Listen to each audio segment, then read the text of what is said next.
Brought to you by DK Audio.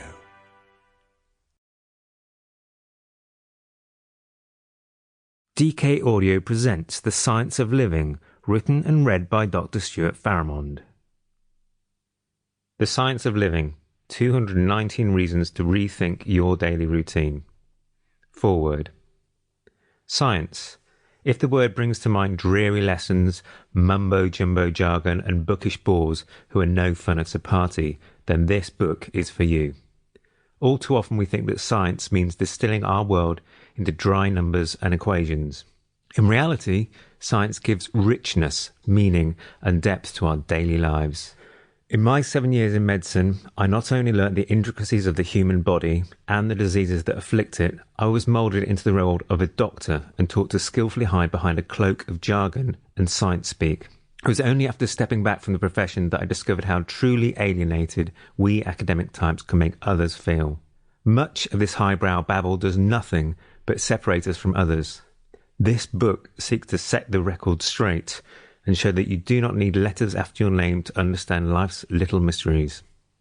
Every day brings with it countless questions, not just the philosophical ones, but those momentary wonderings, like should I drink a coffee first thing in the morning, or wait a while?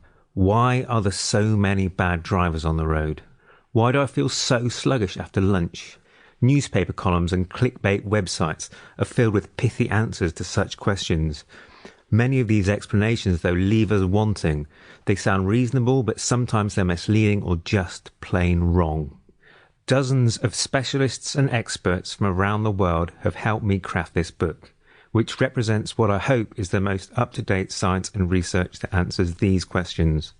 Rather than serve up some feel-good self-help fluff with every answer, I hope to explain the science in a way that everybody will understand and so be empowered to make better decisions.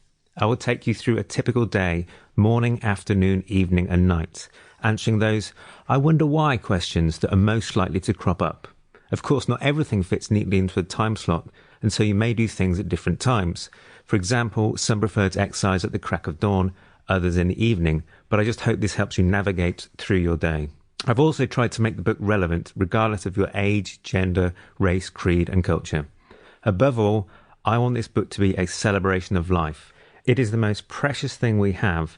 Life deserves to be filled with laughter, love, kindness and passion, yet it is desperately fragile. I think that we only really appreciate just how wonderful life is when we go face to face with the reality that ours will one day come to an end.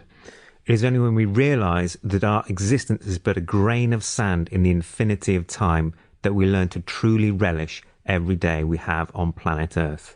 The COVID-19 pandemic has brought this uncomfortable truth into sharp focus for all of us.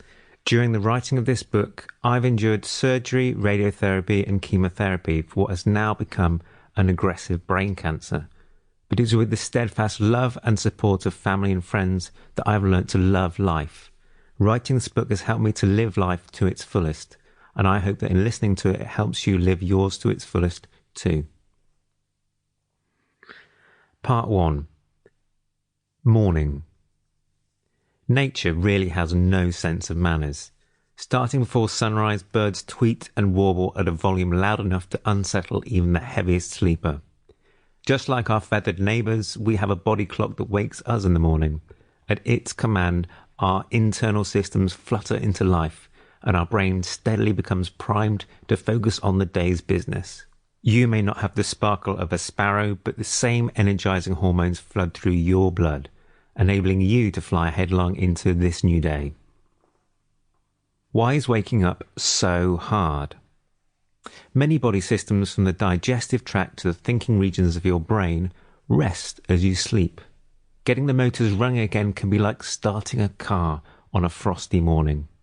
When you sleep, your body cycles repeatedly through a natural rhythm of sleep stages.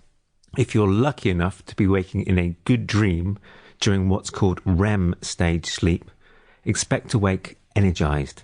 However, if you wake from a deep, dreamless sleep during what's called a non-REM stage, you will likely feel groggy, starting the day with the mental vigor of a slug. When you wake suddenly from deep sleep, rather... Sample complete. Ready to continue?